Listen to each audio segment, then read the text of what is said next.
What's the word? What's the word? What's the mother word, man? Tap in, bro. Today, we finna talk about my trip to Lagos, Nigeria, bro, and how it went, and what we went down there to do, man. So, y'all get in here, bro. We finna talk about it, man. Like, comment, subscribe. Do that for your boy, man. Now, how old am I now? 30, I'm 37. So, what is it, 2026? So in 2013, I went to Lagos, Nigeria. My mom pretty much at the time was on some, I don't know, just she wanted to give back type shit. So she went out single-handedly and brought 600 pairs of shoes. Well, upwards of 600. It might have been 700, I don't know, but it was above 600. That's what I do know. For men, women, and children. And this shit got crazy, bro. This shit was so crazy, just everything that happened with it. She said that she wanted to go to Nigeria and get these away because at the time, I think she was talking to a man that stayed in Nigeria. And it was one of those things where she just wanted to go out there, do this and also, see him. So she has a friend from back in the day that she grew up named Yemi. Shout out to Yemi. And her mom came with us as what is that called? When a missionary for the Christian, church, whatever, out there in Nigeria. She linked up with another lady that she knew, and they took us around. Now, let me tell y'all how this whole process happened, bro. Around this time, I was in school to be a teacher, and I was on my finals for the year. And around this time, bro, it was just a lot going on. I had the shit happen with Nigeria, and then I also, was about to move out my apartment. I was dating this chick at the time, and shit, I was about to move out my apartment, whatever, and I was trying to figure out what I was gonna do.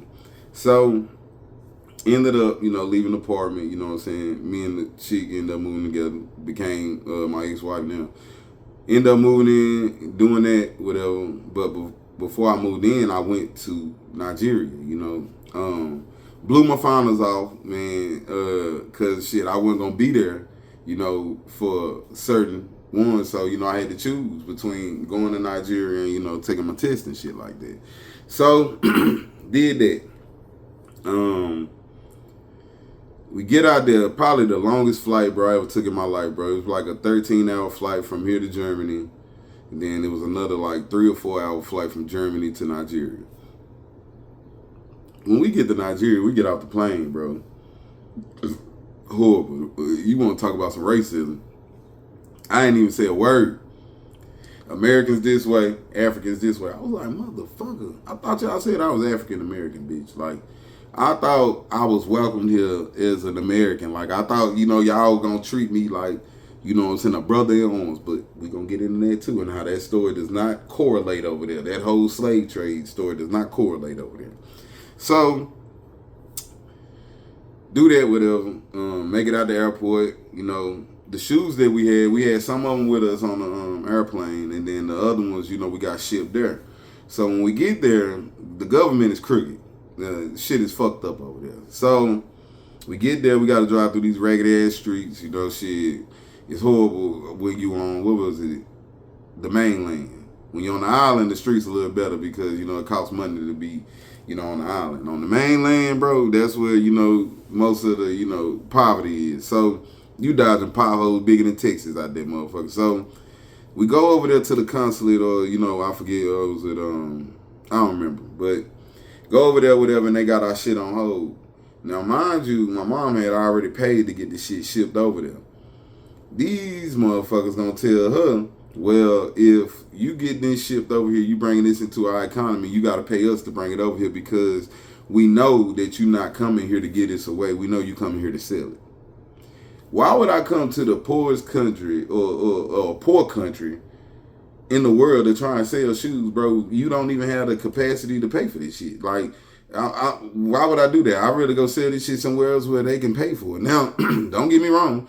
Maybe people do come there and do that. I don't know how they do it, but these shoes that we came here with. These ain't no busted up ass shoes. These shits came from Marshalls, Ross, Nike store, all that shit. You feel me? Like, these good shoes. You feel me? So, had the little back and forth with them. She ended up having to pay, I want to say like $5,000-$10,000, you know what I'm saying, to get these shoes, released from customs. That's what was at customs, whatever. And we set up there most of the day. So finally get the shoes, whatever. I think they arrived the next day. They brought them and stuff like that. So we stand in phase 3. Now, in Lagos, what y'all don't understand, and this is why I tell you motherfuckers, you need to appreciate America, nigga. How this shit work, to live like an American out there, like, that shit damn near like $2,000 a week or some shit like that, bro. Like, because they don't have continuous power when I went out there. Now, it could be different now. I don't know. Half the day, you operating off the grid, and then the other half, you pretty much operating off a generator. Luckily, when we had some people that, help keep the house in order, whatever, so they would refill the generator and stuff like that, and, turn it on when it needed to be turned on. It wasn't nothing that we really had to worry about. On top of that, prepaid internet, prepaid phone. So, shit, I'm over there trying to, video chat with, my little chick at the time, shit. And then also, trying to talk to my kids and shit. And, shit, I'm running through damn 2-3 gigabytes of, goddamn data, you know what I'm saying, within a day. You feel me? And this shit ain't cheap over there. You feel me? This shit kind of expensive. They on the motherfucking corner selling these motherfucking data cards like this motherfucker crack. You hear me? So, that happened. You know what I'm saying? On top of that, they scamming. I ain't talking about no regular scamming. I'm gonna give you 2 examples of the scams we ran into out there. First scam we ran into is when we got the shoes. We went to the little mall they got. And then the mall they got like KFC, whatever, you know what I'm saying? But this shit is expensive, bro. They got other shit out there. I ate a burger. I don't know what the fuck. It had to be goat meat or some shit. It was probably the nastiest burger I ever had in my fucking life. You hear me? But nigga trying to goddamn live like an American. You feel me? And this shit is expensive. So when we get to this motherfucking when we get to this damn mall or whatever, a lady and her kid walk up on us, you know what I'm saying? And at this time, I ain't got no Naira. I only got American dollars. I ain't went to exchange none of my money, you feel me? So they walk up on us, you know what I'm saying? And she like, oh yeah, my daughter is a singer, whatever, you know what I'm saying? They selling their little mixtape, you feel me? So I'm like, oh, all right, we support, you know what I'm saying? I'm like, but I only got American dollars, you feel me? Little that I know, that's exactly what the fuck they looking for, right? So I give her $5, you know what I'm saying? I think at the time I had like 10, like in ones or some shit like that. And so I was like, all right, I ain't think nothing of it. We make it into, the little mall, and they got a grocery store. So we in the grocery store, bro, they eat rice with snails, bro. Snails in the rice, like real snails, bro. Fuck me up, bro. Fuck me up, man. But we in the grocery store with them, you know what I'm saying? And then somebody walk around, and it's a dude, you know what I'm saying? He like, oh yeah, I'm selling my mixtape, man. At the time now, like, nigga, ain't shit green, nigga, goddamn nigga. But, I'm trying to be supportive, you know what I'm saying? This shit a little mind-boggling. I just went out here and dealt with that, and then you up in here telling me you got a CD for sale too. All right, nigga, I'm game, nigga. I'm going to support one more. I'm going to support one more. I'm going to do my due diligence and support one more, nigga. You feel me? So, gave him $3, you feel me? By the time we make it to the next aisle, bro, another dude had walked up asking about me. I said, you need to go ask that nigga around the corner, bro, for that money. Y'all can split that shit, because at this point, I ain't even got no motherfucking money to be playing with y'all. Not no more time to be playing with y'all. I see what the fuck going on there. Fuck you scamming that nigga, man. Now, that's the first scam. The second scam was something happened with my mom's debit card to where they took the numbers, whatever, and then they had swiped this shit in Europe or some shit like that. I don't know what the fuck they did it with, how they did it, whatever, but they took those numbers that they gathered, you know what I'm saying? And my mom I think she was charged like $3,000-$4,000 or some shit for some shit that, that happened in a whole nother country in Europe, whatever. So they scamming out there. Now, when we get the shoes, whatever, that's a different scam what I'm finna tell you about now. Now, most of the people were, happy that we were bringing, these shoes and shit, you know what I'm saying, to their villages. Now, this one village was remote, bro, and we had to take this fucking boat to get there.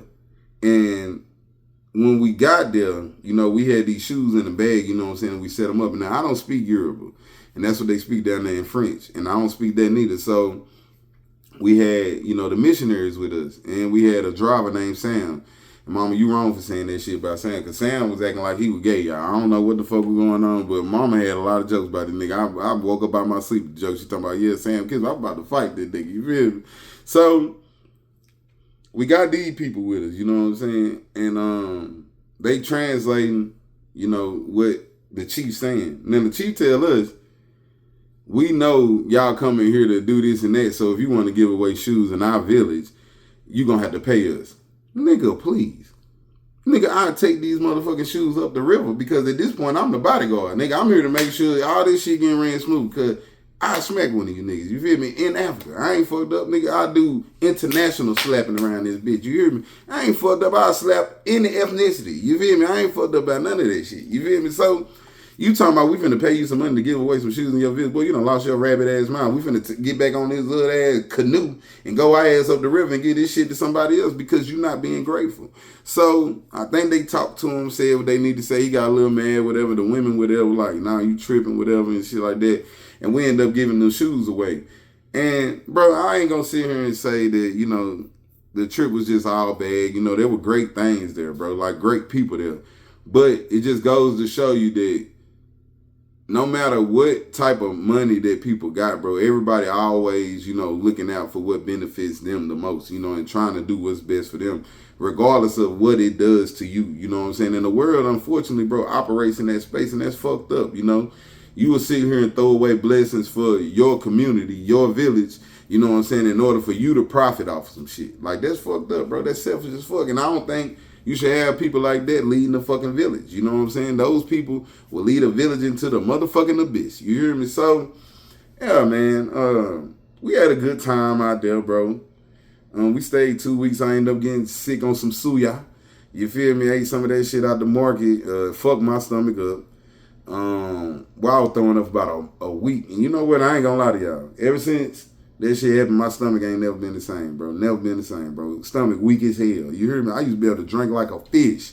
You feel me? But now, hell nah, I get wheezy, all type of shit. But I be like, oh my God, that's it. Oh my God, you know, but met a lot of great people, bro. Helped a lot of people, you know. Seen a lot of things that, you know, I wish I wouldn't have seen, but I also saw a lot of things that changed my perspective. And I think a lot of you motherfuckers need to get out of America, bro. And y'all will see how great America is, man. But I can't complain, man. That's my story, bro. This, you know what I'm saying, how I was down there in Nigeria, you know what I'm saying, mobbing, you know what I'm saying, doing my 1-2. Y'all get down in the comments, bro. Let me know some of the places y'all done been to and how that experience changed how you look at America, man. And until then, I holla.